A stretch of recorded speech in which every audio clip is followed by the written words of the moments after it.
Okay, guys. There are a few things left out in Docker, so we're going to finish those few things in Docker, and then we will do some miscellaneous stuff today, like Visual Studio Code Editor installation on your local laptop, which will be used in later sessions. All right, so some basic stuff. Before that basic stuff, let's look at the Docker thing first. So you know how to install Docker now, all right? Then how to pull those images, launch containers. What else you have done? Start the containers, stop, restart the containers, kill the containers, commit a running container, and push it to Docker Hub. Have you finished it? Were you able to do it? Just now. I was told there were issues. Did you commit and push it to Docker Hub? We're talking about a running container. This is your virtual machine, all right? You launched a container here. How do you launch container? Docker run, all right? Now, when you launch a container, let's say you did some customization. In our workshop, you install htop, which was not there earlier. Htop is a command, human top command. All right. Now, after you install this thing, what you wanted is you want this container to become an image so that you can launch it next time using that image itself. You don't want to install htop again and again. So what you did is you did a commit of this container using your Docker commit container name, image name. So you have an image. All right. I think you've done it for Ubuntu. Now, when you did Ubuntu, you did a Docker pull first. I changed a little bit here. You did a Docker pull Ubuntu. Then there is no launch -d command. Directly you are doing a Docker run /bin/bash. Means you're directly launching a container and logging into it. Then you did a install. apt install htop. That's what you did. Then you exited out of that. And then you committed it immediately. All right. Now, after your commit, I think this is where you had your problems. Image ls-a. Some of you have seen your images, others did not. Is this the problem area? You are able to see the image.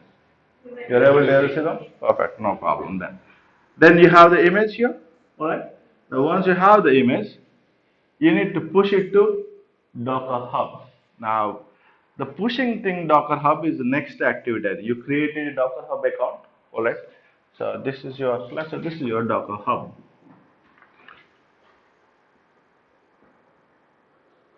Here you have created a repo. Now the repo name and the Docker image that you are pushing should be same. Were you able to push it? Did you see your image here? All right, perfect then. So once you have the image, everything remains, everything becomes normal again. Docker pull your image name. So what you have done is a running container which is customized as per your commands.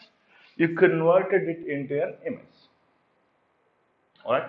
Now this you're able to do it, but usually that's not a recommended approach because we don't want to really convert the containers into images. Instead, you want to use a Docker file to create a new image. This is not yet put into that workshop yet. We will put that. So Docker file, we have seen that from work directory, then your entry point, that stuff, right? Now, one of these commands is going to be run apt install htop. So this basically installs your command or installs your whatever software you want. So this is a preferred way of creating images. This is more like an emergency or workaround kind of thing. Once in a while you can do it.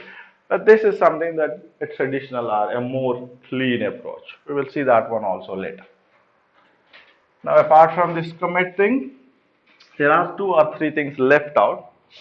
One is Docker Compose. Even before that, let's talk about Docker tags.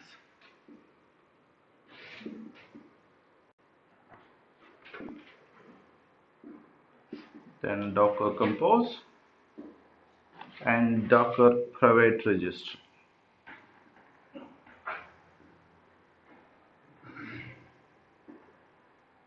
We will see these three things. Yeah, before compose, we will see link. Compose is related to links. Then we will see miscellaneous ones. Visual Studio Code Editor on laptop, your laptop.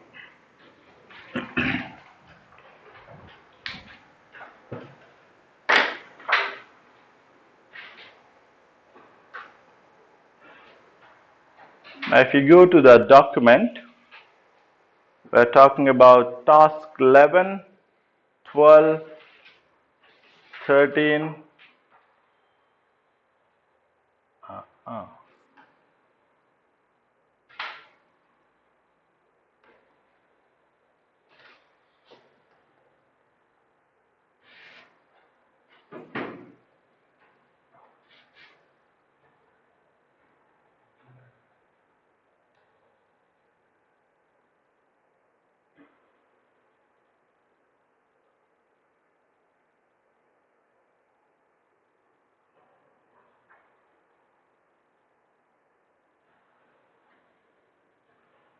This is a Visual Studio Code Editor. This is an IDE that we will be using. So we will install it today and you get used to this thing. This is a local installation on your laptop. So this is where you normally develop all your code and then push it to wherever you want. All right. So we'll be doing that. This is just a visual of how you would be doing.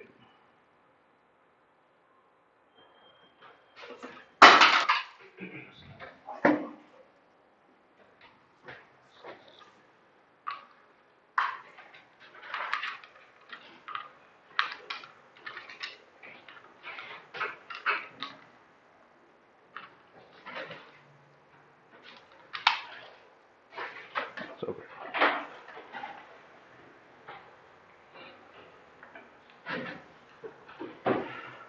task 14, 15 are supposed to be here.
Net find it.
All right, I open this document.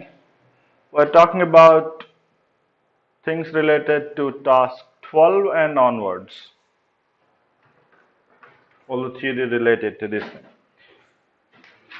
So tags, I think 11.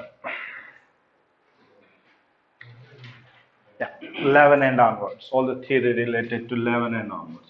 So we're going to talk about tags, then we're going to talk about linking containers, then compose, which is related to linking containers. Then we'll talk about private registry. These are important stuff here. All right, what you've seen so far is basics of Docker. All right, now this is the real stuff. This is what you normally do on a daily basis. So let's start with Docker tags. Now, what is a tag in general? Identification, correct. So why do we tag? Means we want to identify something. That's correct. That's a good word. So Docker images, you want to put tags on it. It's just like you stick some, hello, stick it note kind of thing. It basically tells what exactly that thing is. So on a Docker image, now if you any image, if you say let's say this is Docker hub.com. Now if there are images here, all right. Now each image you want to put a tag to represent its version. Normally if you see Docker image ls-a, if you do that, you will see a tag column here. The most common one is latest. Then you can have like on that day you have Tomcat 8.5 kind of thing. All right. Now this is just a text that has no meaning, but a general usage is you put anything that represents your image. It's not necessarily a version. You can put anything here. It's just a text. But the common practice is to put version over there. Or you can put latest, just latest. So what happens is when the next version comes up, the latest one will be tagged as latest and the previous one will be retagged as another previous version. Alright? So latest, so tag in general, do not confuse it with a version thing. Tag is just something you attach it to an image. You will see similar tags in Kubernetes also later. Alright. So tag anything you can tag here, like you can put a sticky note here, you can say TV. It tells that it's a TV. Or you can say TV, another TV kind of thing, whatever it is. IWA, you can put it. So a tag simply helps you group stuff or identify a specific property of an item. The same thing here, Docker images are tagged. Now we want to see how to tag the images, all right, and how we normally move them across. Now in this case, we are moving here, I think. All right. So if you see, the command is simple. First, you have an image here locally. All right. Now this is your Docker hub. Let's say this is your virtual machine. Now if you run here Docker image ls-a, you will see the list of images, which means these images are on your local host. You got these by using your pull commands. You pull them from Docker Hub. Now once you have the image here, you can attach tag to it. When you attach a tag, it creates another copy of your image. Like it's not really a copy, but when you are listing it, it basically shows you that there is another one. So here, let's take an image. Let's say you have a Tomcat image here, Tomcat 8.5, let's say. All right. So Tomcat is the image, and the tag it has is 8.5. We're not calling it version. We're calling it a tag. All right. Now you're going to tag it with something else. Let's call it Docker tag. What you're tagging, all right, your source image. This is really important. This is where a lot of confusion is there. So source image with tag. Always give with tag. And then your destination image with tag again. It's like a copy command if you try to compare it with something. So you're saying tag my existing image. All right, let's say we are tagging Tomcat 8.5. So here you're going to say Tomcat 8.5. A tag is usually after your column. All right. Now the destination, how you want to tag it. Now assume that when you are tagging it, you are going to get a new entry here, whatever tag you are getting. So let's say you want to tag it with Tomcat NCD1. Let's say NCDB1. You want to tag it. Now remember, tags are not necessarily versions, which means you can have text also on tag. This is precisely the reason why I am not using digits. The moment we use digits, we tend to think it's version. No, it's not version. It's just some text, all right? It could be numbers, it could be letters, anything. Now that you have tagged it, if you do docker image ls again, you will see another entry here. In this case, it's going to be ncdb1. It's just like you made another copy. But this one exists on your host only. If you move to another host, another virtual machine, let's say, and you want this one here, you don't have it. You need a mechanism to take this image from this virtual machine to this one. Now, the most common method is push it to hub, pull it from the hub. That's easy, right? Anybody can push it to common hub, pull it just like your GitHub. All right? In our GitHub, we don't copy from one VM to other VM. Any VM, you push it to GitHub. Any VM, you pull it from GitHub. But just that it's for source code. The same concept here. This is for images, Docker images. So here what we do is, once we tagged it, we want to push it. All right? Then we will pull it anywhere we want. So now that you tagged, now remember this tag, your source image, this image should exist on your local host. If it doesn't exist, it's going to throw an error. There is no image that you are referring to because it has to take a copy, let's say. All right? Now, once you tagged it, you're going to push it. Now, what you are pushing? You are pushing this. So, Tomcat NCD v1, where you are pushing to? Here. Now, this is where the important thing. Now, when you tag and when you push it, you created a repo here, right?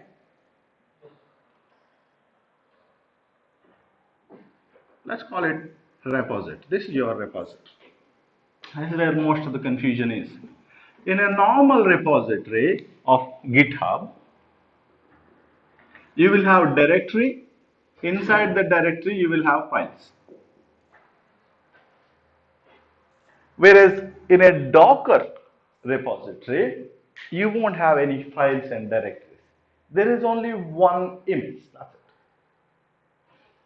So what you have here is image. Now this image can have a lot of tags to it, but the image has to be same always.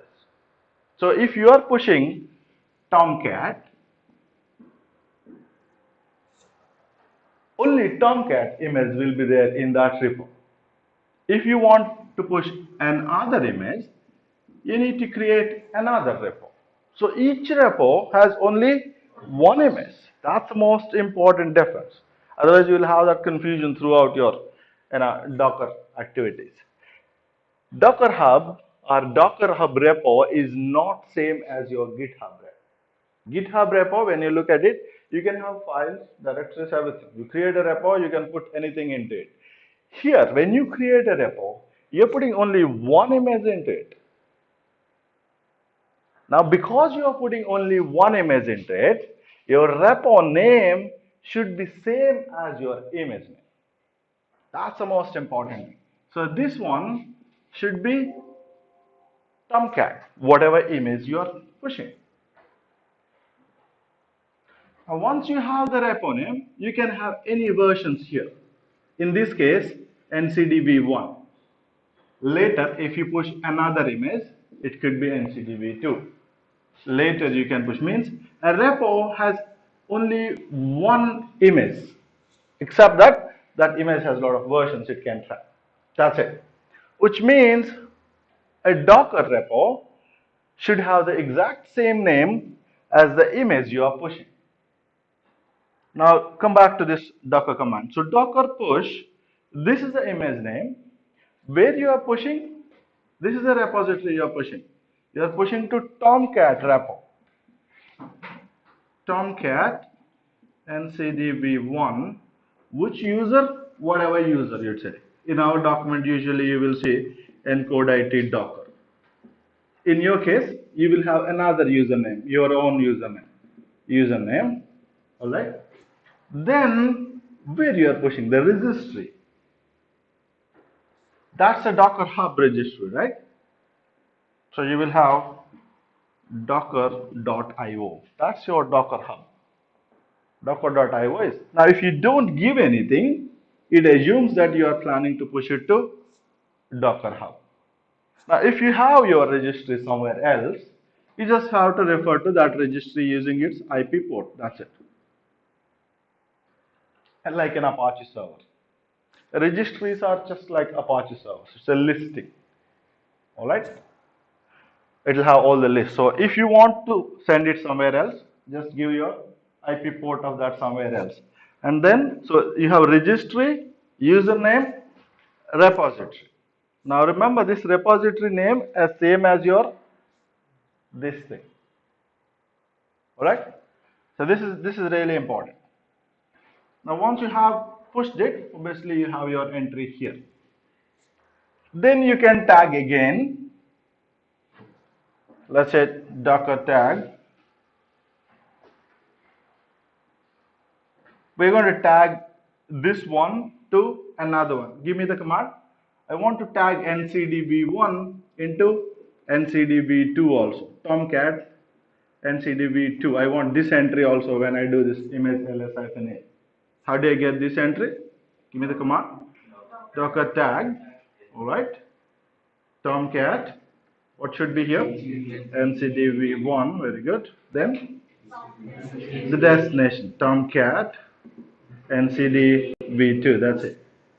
Now, do we have this image on Docker Hub yet, or we don't? We don't have it. That's correct. We have on localhost only. Now, if we want it on Docker Hub, on our registry, we need to push it. Now, when you are pushing it, the repository name should be same as the image name. The only difference is going to be the tag. All right, don't call it version. It's tagged. Always, it's a tag. It can be a version. All right, that's a basic tagging.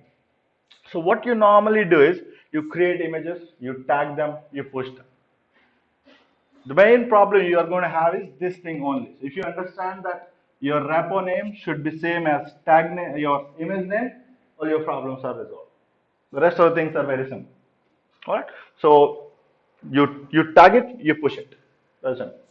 Now before you tag and push, obviously, now this is your own account, right? Which means it's protected. So you have to provide some username password somewhere. Otherwise, it cannot really allow you to enter in, right? So before you do a push, you do a Docker login. It'll ask you username password. You provide your username password. After you are done with everything, you can say log out. These are some common commands that work together. So you log in, you tag, you push, you log out. Once you've done these 4 steps, your image is here with the tag.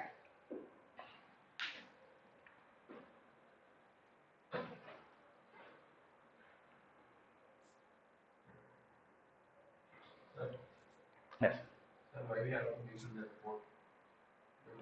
You always mention port. Even if you are saying dockerhub.com, you are still mentioning port. Systems can always talk only in this format because on this IP, you are referring to a process which is listening on that port. This is one virtual machine, this is another virtual machine. Machines don't talk to each other. It's the processes running on those machines that talk to each other.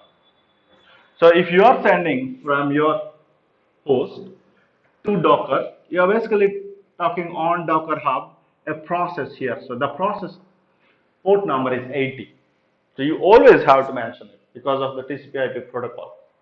But normally, for the convenience part, we drop it, and your browser assumes that you are trying to send it to it. It attaches it and it sends it.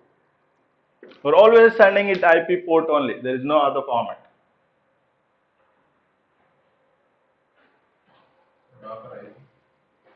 Docker IO is a website. They send it. That's where they have hosted it. You are calling Docker Hub, right? This is actually Docker IO. Just like encodeit.com, encodeit.io, anything you can have. So just a new website.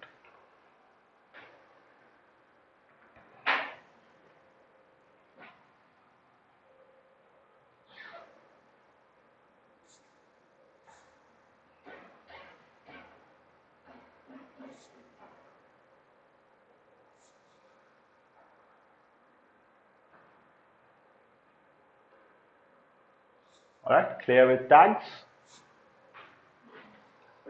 Good.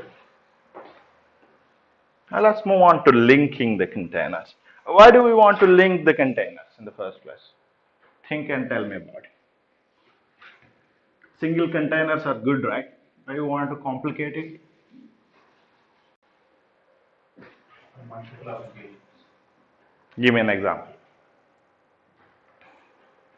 One container could be only one application. But if you need another application to do a process, you will use these. Why do we want to link them?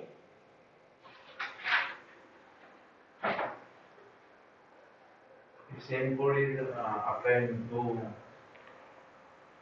Okay. then we do Tomcat number, we will install a link and Two different containers we can continue to run it, right? Why do we want to link it? Linking is, this is what we are trying to do. it is a process. You have a virtual machine, all right? This is one container. This is another container. Now you want these two to work together. Java and Tomcat. Java, okay, you have Tomcat, you deployed Java, okay, then when you visualize it, you realize that's not correct. Then what? That's correct. Halfway you are there. Okay, try it. It's okay, I'll help you. Now let's continue with this one. Let's say you have Java code, all right, like the one sample app.var you deploy. Now the Tomcat and the var file, it requires a database sometimes, most of the times, because that's where the data is stored. Your code simply has execution mechanism. Let's say your ICICIbank.com. You log into your account, right? Now when you click fetch me the balance, where is the balance stored? It's always in the database. Your Java code simply executes a fetch instruction. Now the Java code executes an SQL query, probably SQL query, which goes to the backend database and fetches it. So without the database, your application is pretty much useless. It's not possible. So most of the current architecture, most of the applications that work now, the data is always stored somewhere. You have a front-end application which fetches the data. Always. 99% of the cases. Because the application itself does not store any data. It's just a code that can manipulate your data. It can fetch the data, put back the data, make changes to the data, display the data. That's all it can do. It does not store the data itself. The data stored always in some kind of database. You can have an Oracle database, MySQL database, anything, MariaDB or anything. That's a permanent storage, like your laptop. All your data is stored on the hard disk. When you launch your laptop, you are manipulating that data. That's all. The laptop, your RAM itself does not store anything. It fetches the data from hard disk, does whatever you want it to do, then puts it back onto the hard disk. So the data has to be stored permanently. So most of the applications will always require a database, which means you need a database. Now, one option obviously is your regular virtual machine model. You create a Tomcat, you create a database. Everything stays in this. Alright? Now you can do the same thing with container also. But the whole concept of container is to keep them lightweight. If you put everything into the same container, you're just creating a virtual machine. Isn't it? So you don't really, it's against the concept of containers. The very reason why you are creating a container is to keep it lightweight, recreatable, fast, kind of. So you don't want to put the database in the same container. Like if you want to launch here a Docker run Tomcat, let's say your Tomcat 1,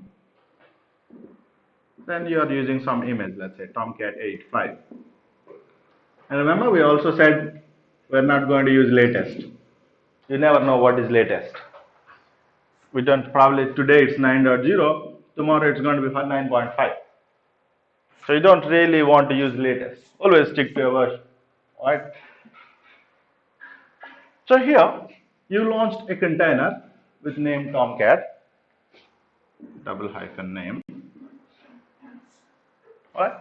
Now that launched this container. Now this requires an SQL database.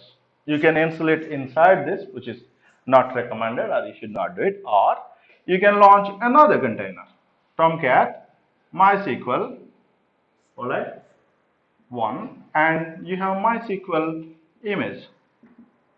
I think MySQL is currently 6 or 5.8 something, whatever it is. 6 is running currently. So what you've done is you have another image of MySQL database. You launch its own container. So here you have another container here. This is MySQL. Now obviously, because you want the application to access the database, you need these to be linked.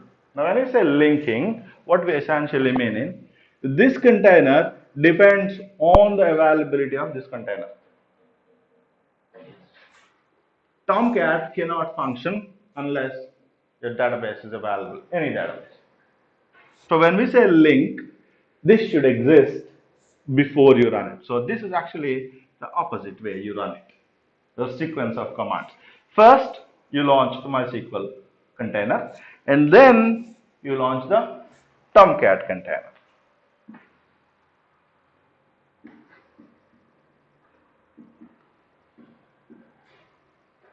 So by the time Tomcat comes up, it checks whether the database is available or not. Otherwise, it cannot come up. Alright? So we're going to link it. Now the linking happens here. Now the first container comes as usual. No specific or no special instructions here. But when the second container is coming up, you're going to tell the second container link to the first one using this tag or switch, what we call double hyphen link.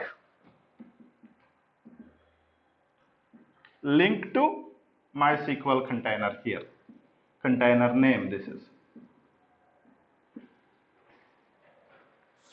This is the only additional tag you're going to give to the Tomcat container. Everything else remains same for it. You will have hyphen P, hyphen V, all that stuff. So when you link it or when you give that, it verifies whether the container that you are looking for already exists or not. If this container does not exist, this will fail to launch. It won't come out. It will simply say the container that you are trying to link to does not exist. So bring that up first. It's very simple. So this is basically a dependency you're creating. You have Tomcat container, or you have MySQL database container, which needs to be available before you bring this up. So first you bring it up, then you bring it up. The linking is it's not just the sequence, right? You are actually telling Tomcat to link to MySQL. What? Now that's linking. Now the linking, the command is like this. So we have The same command here. Docker run as a daemon hyphen name. Let's say Tomcat 123 link your link container. Let's call it MySQL 123. That's a container hyphen ports. Let's say Tomcat port 8080 inside container Tomcat is running on 8080 hyphen volume. On the host, you're hosting my Tomcat files. They link up to OPT Tomcat web apps directory so that we can deploy all our web apps. You can launch another one also. Let's say all the logs, we want it on the host. All right, logs is something that we want every time, right? So again, another container, another mount you have my Tomcat logs, map it to the logs directory here. What's the log file of Tomcat? Catalina.out file. That's correct. Now this is a command that will launch your Tomcat container. Now you see this thing? This is little getting hectic for us. One line commands were really good. Now the moment you have to give more lines, you have this problem. Another slight adjustment I made is you will put each switch in a different line. Now to do this, you have to tell the bash script that this is a new line. The way you tell it is backward slash. So at the end of everything, you put a backward slash. Bash understands that this is the same command. It gives some readability. Or you can type everything in a single line also. Anything is okay. Backward slash.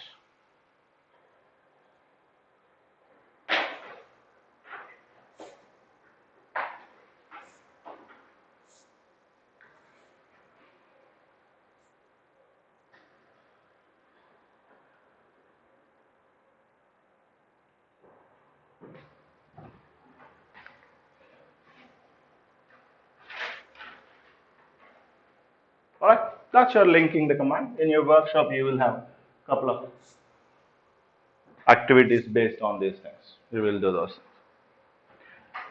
Now the linking, because it's getting really difficult to type everything and to manage it, there's another way of doing this linking or managing the dependencies. That's your Docker Compose. Let's see what it is.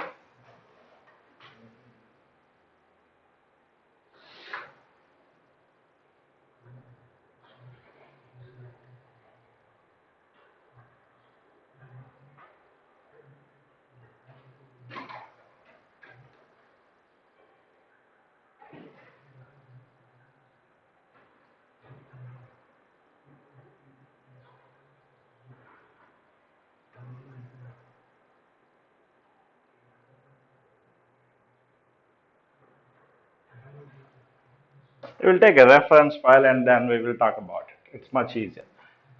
Now, as we were discussing Tomcat and MySQL, all right, a similar popular application is Apache and MySQL, isn't it? It could be Apache also if you have just the static code and PHP stuff. All right.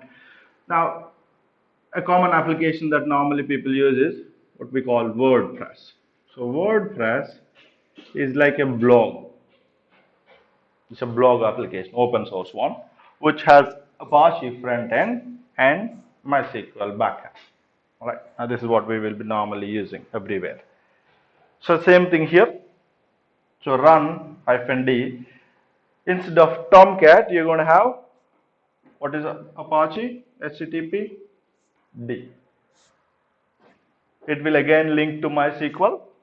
WordPress also uses MySQL. Port number 8080. Instead of 8080, Apache default port is 80. So 80 outside on the host, 80 inside the container. Then these things as usual. Instead of OPT Tomcat WordPress, you're going to have var www HTML.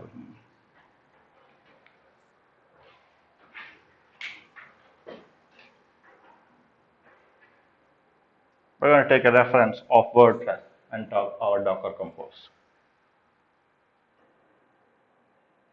I'll put it in a single line. What is Docker Compose? You have this whole command, right? Now, if you are using regular Docker, you will launch MySQL first using this command, and then you will launch your front end Apache using this command. Two commands, right? Now, what if we can put this whole thing into a file and use that file always, just like your bash script? That we can always do, all right? Now, instead of a bash script, we can put it in much easier language, YAML. Bash scripts are still not readable. Not everybody understands bash script. So a much easier one is YAML format at another markup language. That's just a markup language. That looks like this. It has very simple thing. You have the tab notation. These are usually 4 spaces you will have. So what we have is a WordPress container and then a MariaDB. MySQL is MariaDB now. MySQL is divided now. The original MySQL team has moved to another company and they've started a same thing, exact same thing. They renamed it with MariaDB. MySQL is with Oracle now. MariaDB is another company, but they are same. Internally, they have the same code and engine, same developers. So what we have here is you have MariaDB and all the details of MariaDB. This is what you are launching first, MySQL, all right? And then you have WordPress, your Apache. The WordPress or the Apache depends on the MariaDB. Let's look at MariaDB first. What do we have? We have the image, which is usually the last entry of your Docker command. That's the image it's going to use.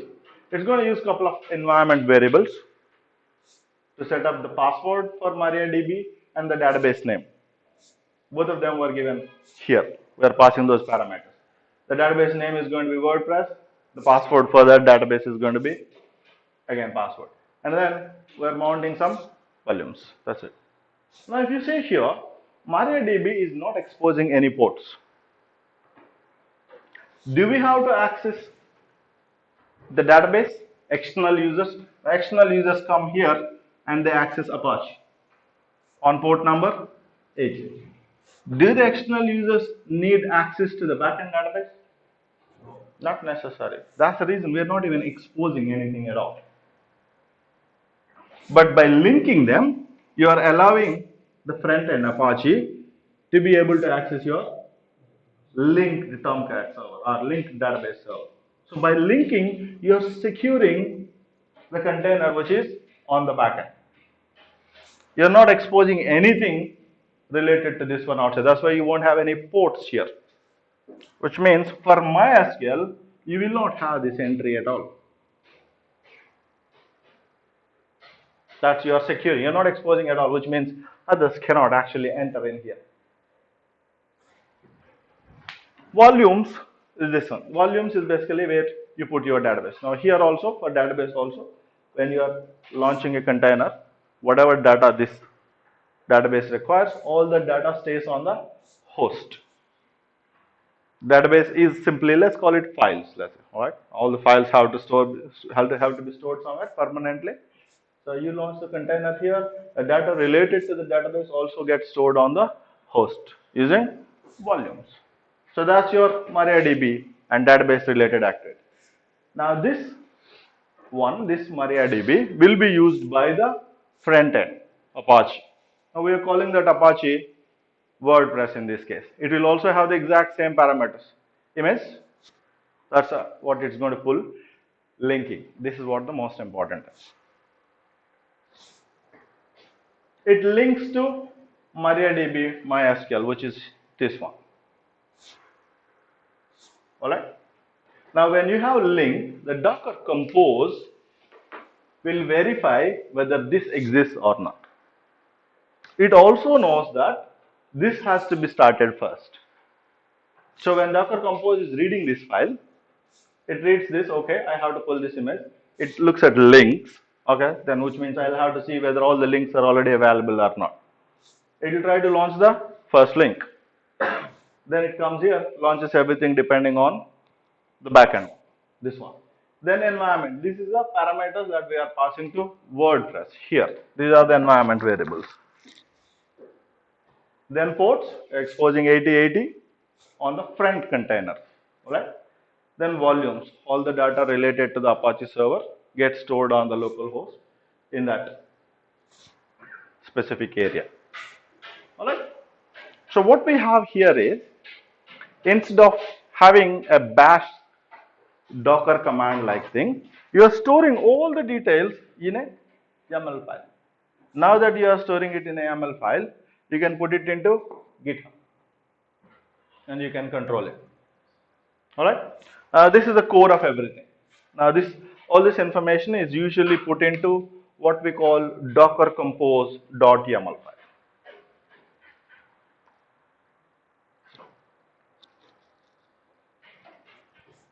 So you have a file Docker -compose, that is YAML, YAML or YML, anything is okay. Now when you talk about YAML, there is also another one, JSON. Java Simple Object Notation. If you are interested, try to note it down, or otherwise fine. Now YAML is a superset of JSON. Means YAML will have everything that JSON has, which means every JSON document is also a YAML document. It's not the other way around. Some YAML are not JSONs. So just remember this visual. YAML is a superset.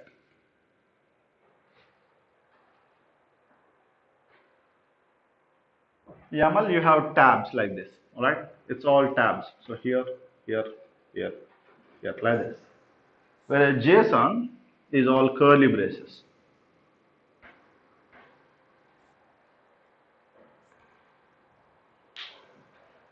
Go into Google Images and quickly do a YAML versus JSON. You will see some images. Just you will remember it quickly.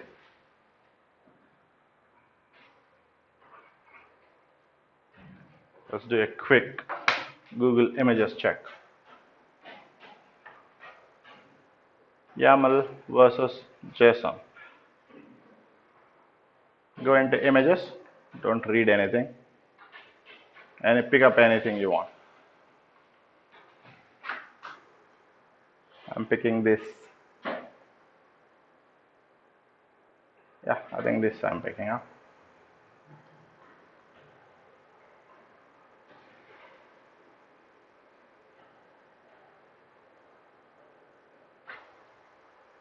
All right, you see this thing?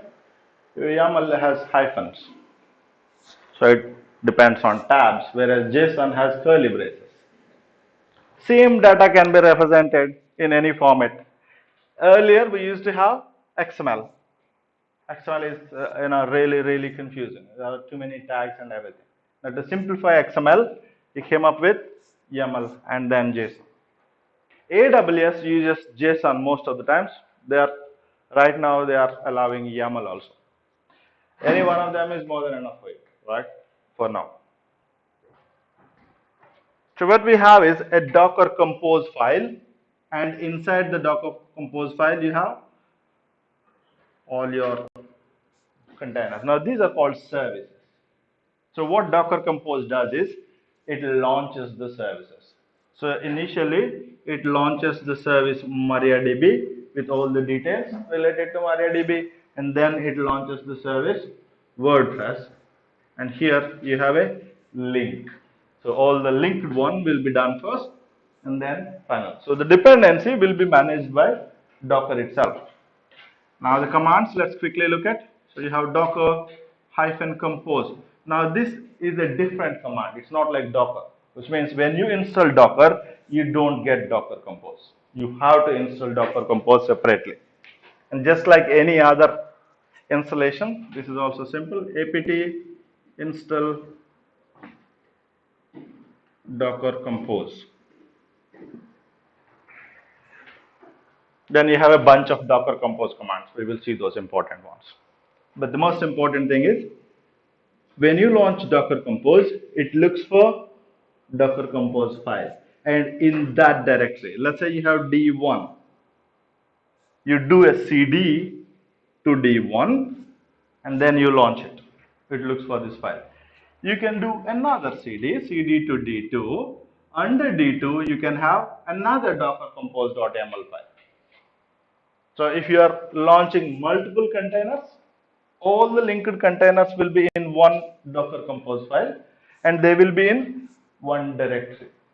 So the Docker Compose, when you're working, think like different directories. So this is a directory tree. So this is a Docker Compose .yaml file. This is another directory. Here you will have it. Here also you will have Docker Compose .yaml. And when I say it, you don't usually say Docker hyphen compose. You say Docker compose. It's understood that there is a hyphen. All right. Like this, you can have any number of directories. Each directory can have a Docker compose. It's usually not recommended to have inside subdirectories. Now you can actually have a Docker compose here also, but things get a little complicated out there. So keep it at the same tree. Now once you have this file. Now let's go ahead and look at some of the commands. So installation is simple, apt install docker compose. Now once you install it, on some directory you have docker compose.yaml file, alright. Now you need to bring up all those containers. So docker compose, let me take it off.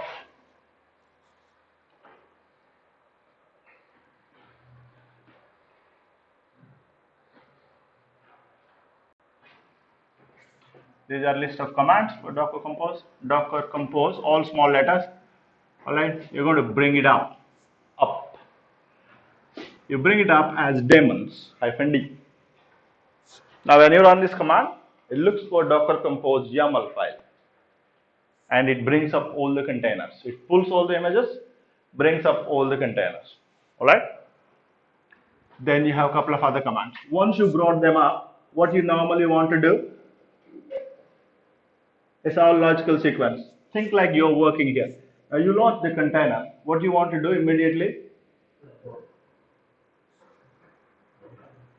What's the next command you want to execute on your terminal? Port? That's what you want to do? Immediately? Name you got it. You want to see whether it actually came up or not. What's the command? Run is when you launch it. Then what you do? PS. That's it. PS. So you have Docker Compose. PS. It lists all the containers related to that Docker Compose YAML file. Remember. So whatever directory you are in, only related to that YAML file, this PS will list out. So if you change your directory, run the PS command, docker compose PS command, you will see a different list of containers. So in this case, you're going to see WordPress container running and then MariaDB container running. Then you have next command, top. Top command logs into each container, lists out all the processes running on that container. This is inside the container. Let me put it here. So up is to bring up.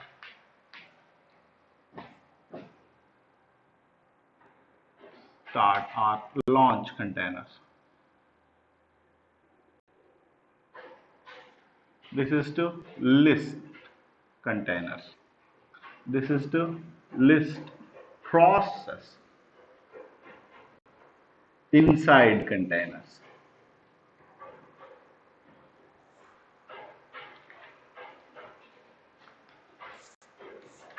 Then you have three other options.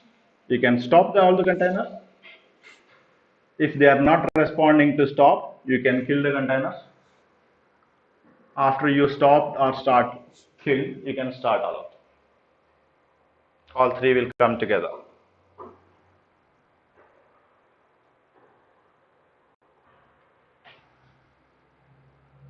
Now these containers are dependent on images because they are just Docker, right? So you have image ls-a. All of them are with Docker Compose, just like Docker.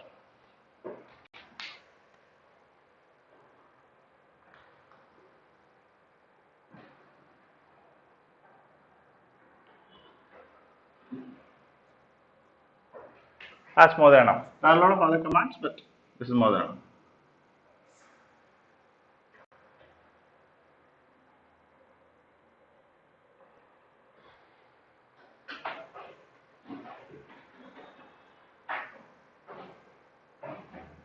So let's quickly summarize.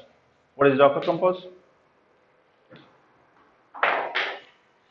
Launch the service. Launch the dependent containers, but to put all that configuration in a YAML file. So you're putting dependent linked containers in a YAML file. That's your Docker Compose. It's same as linking the containers using double hyphen link. So when somebody says Docker Compose, the immediate thing that should come to your mind is a YAML file. So anybody can give you YAML file, and you have a way to launch a complete what we call stack. You can create a big stack of containers. You can have a container here which has a database. Then you can have a container which has an application server like a Tomcat. Alright, let's say this is MySQL. Then you can have a container here, Apache. That's alright. I'm putting three now. So a database, a Tomcat server for Java, and then in front of the Java you have an Apache server for HTML CSS code. Now all that you have to get is you get a Docker Compose YAML file, alright. All the configuration for each container is already defined.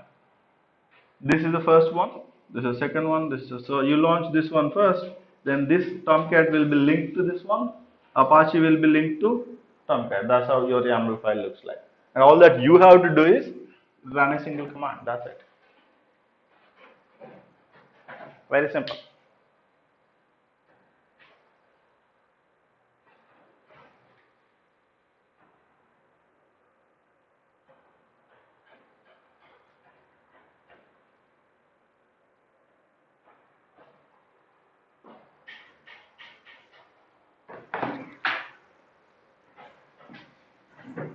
Share about this thing.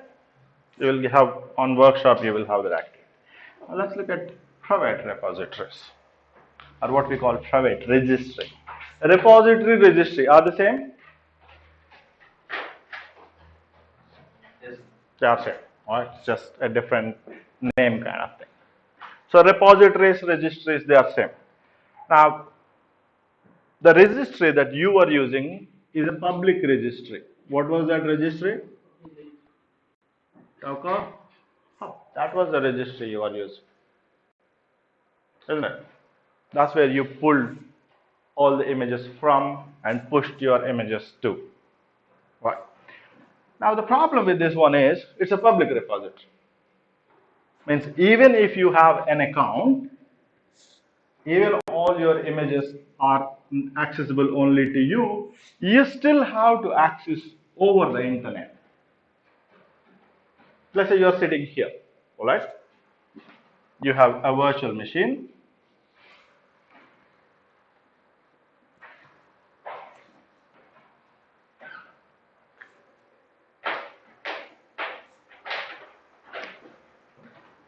You have a virtual machine. you're running a Docker command. Now your Docker command has to pull the image from a Docker hub over the internet. Now assume you have about 100, 200 images that you are pulling. And if all of you are pulling, what happens? It all goes through my own same internet connection. It gets stopped. If each one of your images is 100 MB, and if you are pulling 100 such images, 10 members, that's the MB you are trying to pull. What's this MB? 100 GB you are trying to pull? How long does it take? With a normal internet connection, 1 GB usually takes about 2 minutes, let's say 100 Mbps connection. 100 GB, 200 minutes, how much that is? 3 hours. You get the idea? You can feel it? If I give you this, you won't feel it. Now you feel it. Which means you cannot have. It's the same single image you are pulling. But when large number of virtual machines or Docker commands try to pull it, things get a little slow. So what you might want is, you want to have this whole registry thing on your local network itself. It's just, a registry is just an Apache server listing everything. What could it be? It's a name, right? A name and a file, that's it, right? Like your Amazon.in. Amazon, what it does? You have a listing and that's all. In fact, it doesn't have anything else. Any music download sites, if you go to music download site, what it will have? It will have a link. Alright? And then the actual MP3 file, that's it, right? Your registry also same thing. Instead of an MP3 file, it has an image, which is a .tzz file. It's a tar compressed file. That's it. Your image.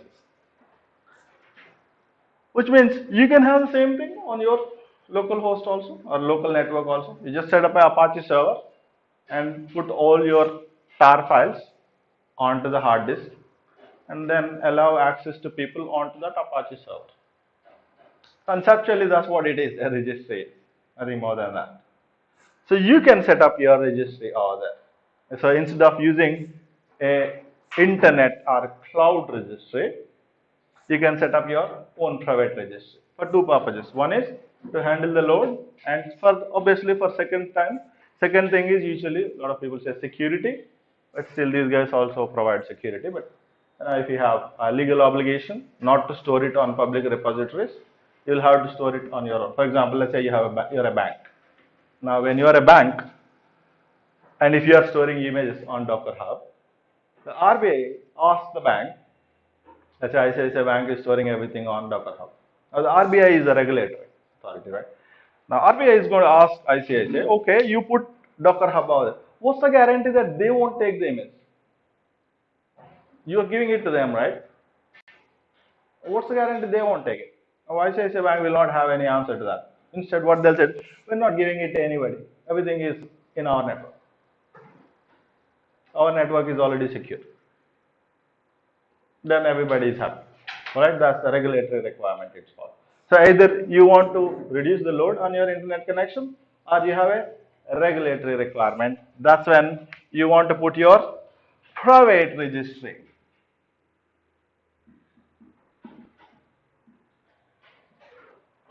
Private. This is a virtual machine. Again, I'm representing everything like a virtual machine so that when you can actually visualize that you are doing it on a virtual machine. So a private registry is just a server with a hard disk. Alright? Now what you can do is, you can have images here. Alright? Instead of pulling from here, you can pull from here. So you have image 1, image 2, image 3, image 4 like that. Like you can have Tomcat here, Apache HTTPD here. Alright? You can have anything that is there here also. Just download it and put it into your private registry. Now, instead of pulling from Docker Hub, how do you pull from Docker Hub, central one? What's your command? When you say Docker pull, you are giving Tomcat, right? Now, if you don't give any URL, it assumes that you are trying to pull it from docker.io. It's assumption, that's it, because you did not mention the registry location. Otherwise, you have to mention the registry location, very simple. You can say like this also, docker.io. On this, your username, let's say encode it docker, and then your image, in this case, Tomcat ncd version 1. That's the actual command you are executing. Alright, because you are not giving these two, Docker assumes that you want to go here. It also assumes from the common public location. That's it.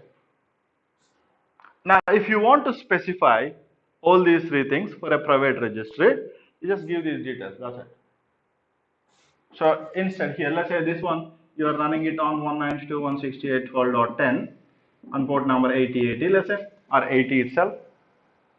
On that username, let's say user1, and here also the same image you have, Tomcat ncdb1. What would be your command now? Docker pull. Where you are pulling it from? From 192.168.12.10, port number 80, user1 slash the image, Tomcat ncdb1. Now we are assuming that the image is here. We will see how to put the image over there. But understand the pull command. Once you understand this, everything falls into place. So either you are pulling it from a public repository or you are pulling it from a private registry.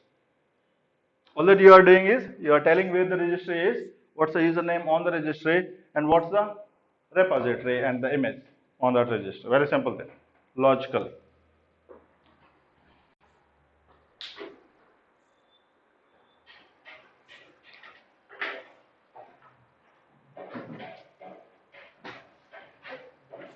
Now we have two things to do here. One is we have to set up a private registry and we have to push some images into that private registry so that we can pull it from anywhere from our local.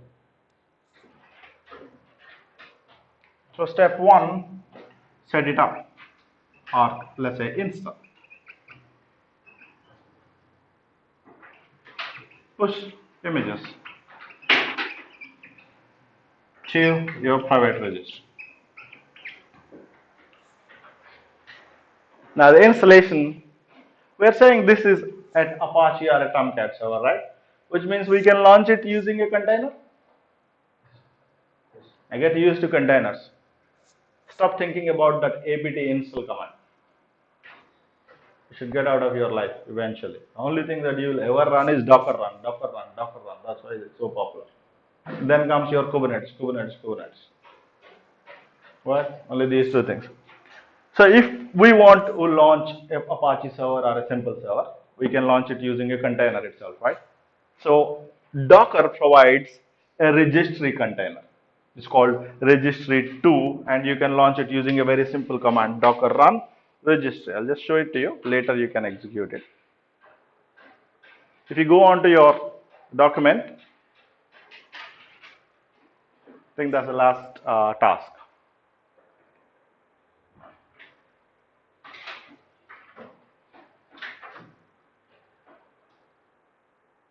Task 12 is this thing. Task 13 is compose. Task 14.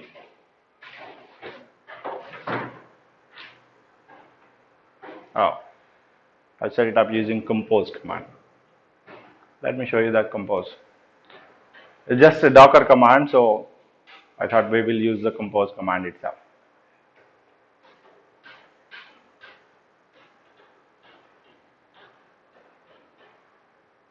I'll show you the Docker compose command that is setting up your registry.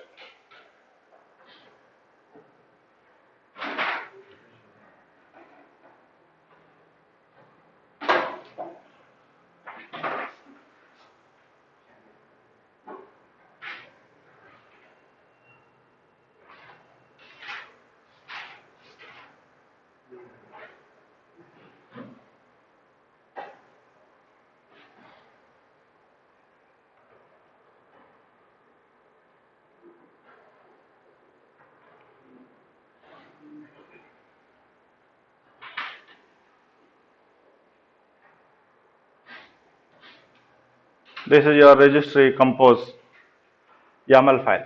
We are basically launching a container here to launch your private registry. See this YAML file and tell me what exactly it's trying to do. This is the image. It's going to pull it from Docker Hub. Alright. Then it's going to open port 5000. That's the default port. And all the data are the images that you're going to put inside this private registry listing or under slash data of your container here. And that slash data is linked to the host in slash data here. So what we have here is you have a container.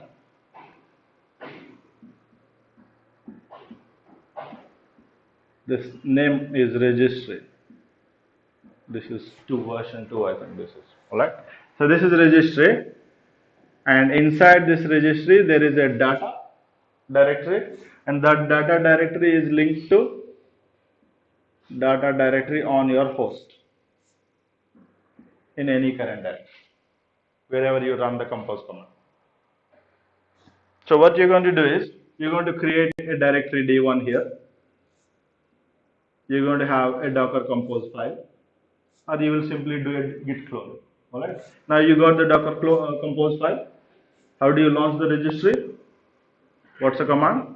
Docker compose up and run them as daemons. That's it. That's your registry. Once you have the registry, you can open it using the port number 5000. That's it. Alright, you will do that in your workshop, don't worry about it. Alright, so what we have is your installation is pretty simple. It's just launching a container. One single container, that's it. It's an Apache server inside, or an Nginx server mostly. You can see that in the source code. But what for us, what's relevant is your registry is just a container. There's nothing more than that. And the registry will list out all the files, and those files are your images. They are stored in slash data inside the container, but the slash data is actually a .data file, directory on your host. You can see everything here under there. So that's your installation. You will do it in workshop. Now let's push some images into it. Now we're going to set up 3 virtual machines, visualize it, and then understand how things will work. So that's our registry. Alright. Now you have virtual machine 1 and virtual machine 2. So we will see the commands, how we're going to bring everything into virtual machine, our images, tag our images, push it to the repository, and then pull from another virtual machine. Alright, understood? Now let's pull something. Docker pull, let's pull HTTPD. What's the version? Alright, that's our tag. Now that you pulled it, you want to tag it. How do you tag? Tag any existing one to a new one. Existing one is HTTPD 2.4. Now you want to tag it to the destination. Now here, this is the important one. Now when you tag it, you have to tell everything about it, this whole thing. So the IP port, then username, and again the repository we are pushing to HTTPD 2.4. The repository automatically gets created, just like pushing it to common one. So in this case, let's say you are setting it up on a local host itself. Right? What would you do? Local host, username, or use the default one. We're not giving any username, and HTTPD 2.4. If you don't give anything, it uses the default. Right? So in this case, what we are tagging as, we are tagging an existing image to be pushed to the repository existing on localhost. Sorry, here there is a difference. What's the port number? Is it 80? It's not 80, it's 5000. So your registry default port is 5000. So make sure you give that $5,000. Don't miss that. Otherwise, it assumes it's 80 and there is nothing running on 80. So I'm running it on a local host. Or you can give the whole IP of the LAN box where your registry is running. Let's call it IP instead of localhost. That way, the same syntax applies everywhere. It could be your local server or it could be a remote server. Whatever it is, you always give your IP.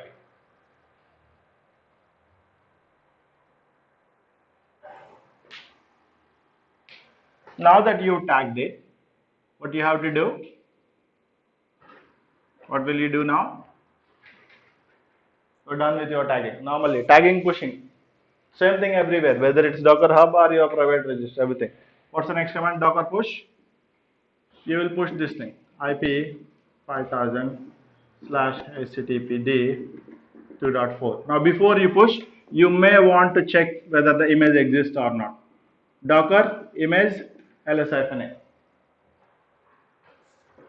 Now, when you do this image ls-a, you will see this and you will also see this, both.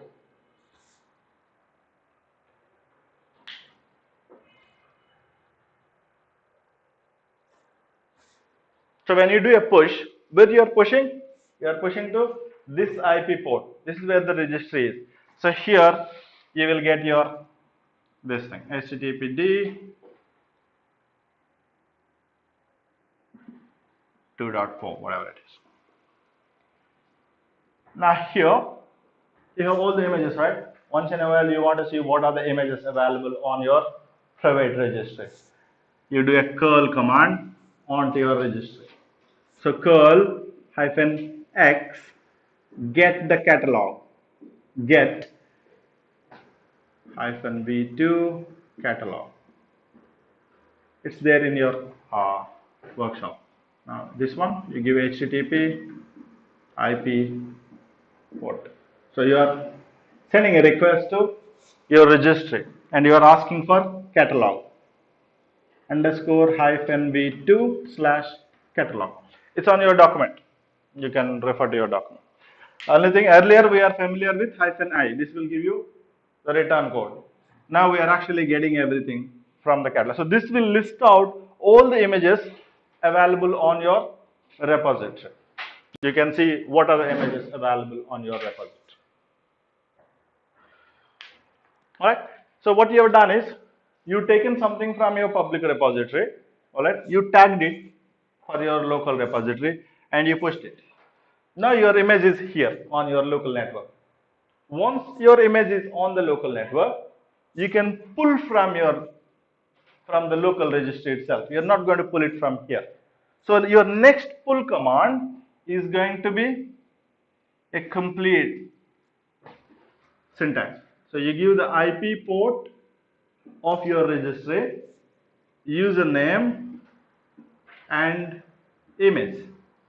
Now in our case, Docker pull IP port number 5000, user use the default one, the image is httpd 2.4. The only difference you are doing is this thing. You are mentioning where your registry is. If you don't mention it, what it considers as Docker IO. So can you run Docker pull this and Docker pull this also on this virtual machine? You can, right? So on any virtual machine, you can pull from any registry you want. All that you have to do is give the IP port. If you don't give it, it assumes that you are trying to pull it from Docker IO.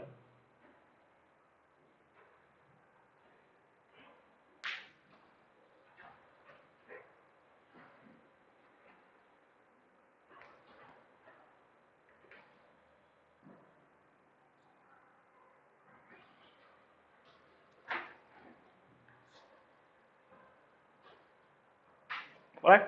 So I understand tags, linking, compose, register. Any questions here? We'll start the workshop. Any questions here? This is a concept. Once you visualize, it's simple. Either you can pull it from A public one where you have images, or you set up your own private one and download from your private registry. But to push images to your private registry, you should be familiar with the tagging part. So you tag something, you tag an existing image, you push it to an existing repository. And once you've done it, you pull it from there. Any questions?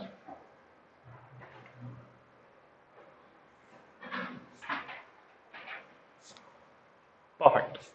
That's all your Docker Compose, everything. All these concepts we'll be using as we proceed. All right. Now I want you to quickly do something that is not related, but we'll want to use it later. Install Visual Studio Code Editor.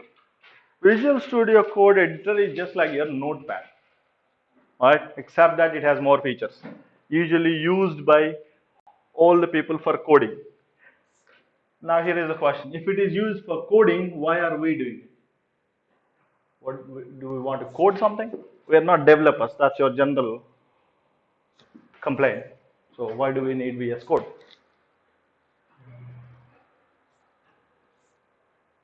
Whether you realize it or not, you are actually coding. The Docker Compose file, for example, take it. Or earlier also you created some files using Nano. All that is typing. Now Unix typing is really not really that user friendly. So what we normally try to do is, let's say you have your virtual machine, you want a file here, you want your Docker Compose here, right? Or any file. What you want to do is, this is your laptop. You want to take advantage of everything that is available out there.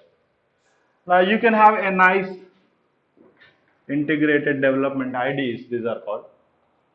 Are you familiar with Eclipse? Used by Java developers, very popular. Now, a popular one is Visual Studio Code Editor, VS Code. So that's what I've just shown it to you. We will be working on that. So you install it here, all right? It makes really easy for us to, type everything, just like a notepad, very simple thing.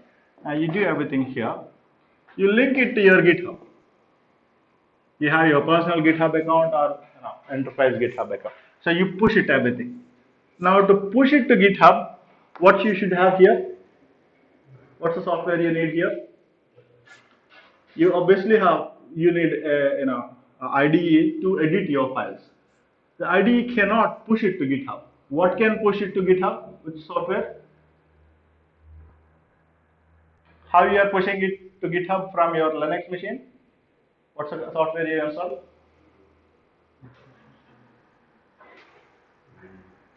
You install Git. Git is the local software. Alright? That's what you've done. Which means you have to install Git here also. So you're going to install two things now.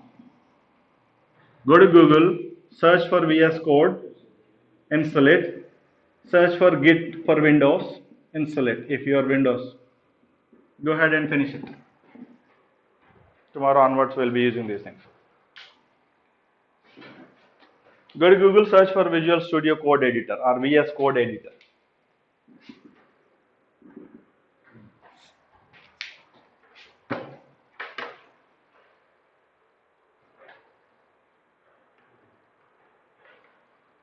VS Code Editor download. Now quickly download it and install it. This is by Microsoft, open source one. So this is what you will see. Download Visual Studio Code Editor. Alright. Download your Windows one and go ahead and install it. The same way, download Git and install it. Download Git for Windows 10. It goes to the open source Git. So download your Git for Windows, then double click on it and install it. Alright. You don't have to really configure anything on Git, but if you have problems, then we will see it. So what we are going to do is, we're going to create all our code on Visual Studio Code Editor on your local laptop, and then push it to GitHub whenever we want. And from here, we know how to pull it. You always do a Git clone, and everything comes to your virtual machine.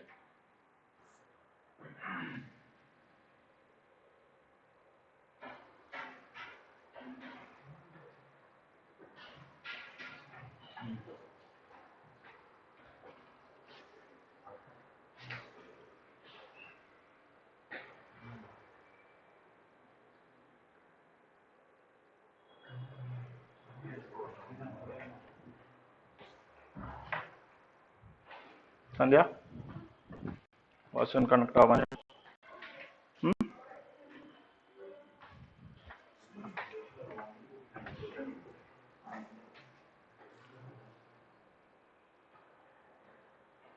We made a slight change to the workshop. The trainer will actually execute everything and show it to you, share his screen. Alright? What I want is I want you to work with the same speed as the trainer doing and interrupt him wherever you are stuck. It's not like all of you are doing at your own pace. We don't want that. And we also want you to post your progress. So each one of you, wherever you are, when you finish a task, just post that you finished that task. It actually helps everybody. And those who are kind of little slow or taking more time, still post it. Don't worry about not being able to catch up with everybody. This is not a race. You are here to learn for yourself. And we are with you. It doesn't really matter whether you are fast or slow. We are always with you. So when you are slow, it's okay, still okay. We will still go along with you at your own pace. The document is usually very clear about things. You can copy paste everything and still it works. But still there are certain areas where you will need help from trainer. So try to go along with the trainer, alright? And when you are stuck or when you are lagging a little bit, do not hesitate to ask. Stop the trainer and ask, always, alright? That's really important. So today onwards, he will be executing all the commands. He will share it with you. We created the videos also of the execution. Probably from next workshop onwards, you will have a video also inserted into it. So your regular process would be look at the commands, watch a video of the same commands, then also watch when the trainer is doing all those commands and you do it. I think we can't really miss anything after these 4 or 5 steps. It's not possible. The only thing will be your willingness to do it at that point. If you're not willing, nothing will happen. Alright? So make sure you travel along with the trainer in the workshop. That's really important. Alright? Most of the work is done. And remember one thing, guys, when you are listening to the theory, everything sounds simple. Everything sounds simple because we make it so simple. But when you actually execute it, it's slightly different. So you should be able to link the commands that you are executing with what you have learned here. And that should be visually be imprinted in your mind. Once it is done, you won't have any problem understanding the concept in future. This is also important for understanding advanced areas. When we move on to advanced areas, your understanding of these things is really important. Alright? So make sure you are always mapping your execution with the theory that you have learned. And also from today, most likely we are recording everything that's getting live streamed. So probably you will have the same lecture available to you somewhere in some format. Right? And not probably in a really very clear way, but you will still have something to refer to. All right, any questions here? Okay, guys, so we'll start with the workshop. Please log into your Zoom and we'll continue. All right, I'll hand it over to Vasu. They will take up. Sir, Yep. sir, in configuration of Jenkins, the pipeline of configuration, preset configuration, Mm-hmm. that is not in how can you do that? Jenkins, which configuration? Pipeline. We don't have 2 pipelines. We haven't put in the scripted one and declarative. I did not put it. I'll put those pipelines. We will add it sometime later. You've done a freestyle job once. I think you've done only freestyle one. The scripted and declarative is pending. Code is ready, but I did not put it onto the document yet. I'll put it and we will do sometime later. Parameterized and declarative are same. So last time when I ran, it ran into some issues, so I stopped it. But we'll be doing that one also. When we do Kubernetes, we'll be actually deploying a Jenkins server to Kubernetes, a Jenkins container. Now once you understand Docker, everything is a container. It's not a software anymore. It's inside a container. So either you run Docker to launch the container, or you run Docker Compose to launch the container, or the next level, Kubernetes, to launch the container. One of these three things. So when we work on Kubernetes, we'll be coming back to these Jenkins again. Jenkins, Apache, Tomcat, all these things will be done as containers then. All right? Anything else? If you want to use the Jenkins daily, Mm-hmm. you have to install it regularly. Daily. Yeah, those are temporary environments. You need a permanent virtual machine. VirtualBox can be installed otherwise and Which one? now laptops can be installed. You can install it on Jenkins on Windows. You can install it. You can always have it. But Jenkins on Windows is very rare, so we don't touch it. That's unnecessary. It won't work most of the times. Otherwise, You can go. Ubuntu is usually the most popular one, so we went ahead with Ubuntu. You can do CentOS also. But you need a virtual machine, which means you need a virtual machine that either we give, the permanent ones, that I think yesterday you were pointing out it was not working. So something went wrong there. It crashed or something happened. They need to check it. Or you need a virtual machine on AWS or somewhere that keeps running 24/7. There is a virtual machine. If you want it for a couple of months, you can launch a virtual machine on Google Cloud. Google Cloud gives you $300 initial, this thing. So that's about 22,000. You can run it for about 3 months. So it's still okay. Google is a big company, so you can take some money from them. Don't worry. So create a free account and you get that 300 credit and use it, 20,000. We're going to do that. Don't worry. I'll teach you.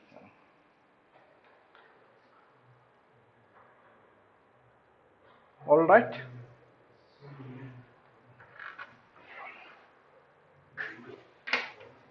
Okay. No? Okay, guys. Continue with that one. Sandhya, Vasu.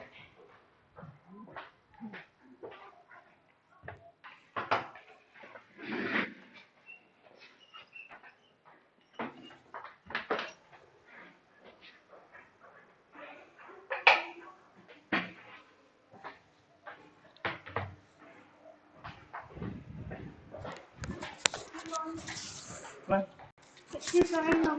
Is it? Okay.